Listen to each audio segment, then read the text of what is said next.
好来，乡亲啊，继续来看，这是职业场所的性骚扰。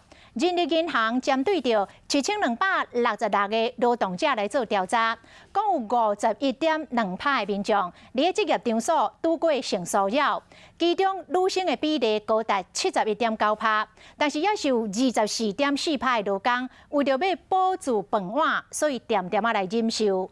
可见，咱台湾实施伫要20档的性别工作的平等法，甲这个性骚扰的防治法，也是有真侪欠点。 无周知的所在。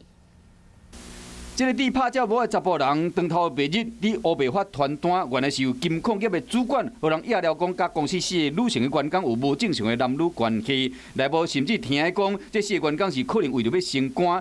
这个代志后影就反映出工作场所权力的无对等，因为为人力银行的调查来看，有效样本是1266个劳动者内面有51%的民众有拄过工作场所的性骚扰，其中女性的比例有72%。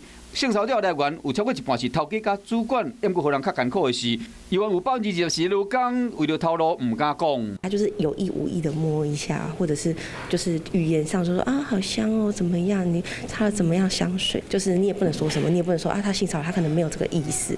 因为无想要这代志，所以讲拢无想要讲。其实依照卫福部社会保护署上新的统计显示，2020年性骚扰成立的案件有908件，这是5年来上济。其中可能佫包括所有的工作场所的占规证。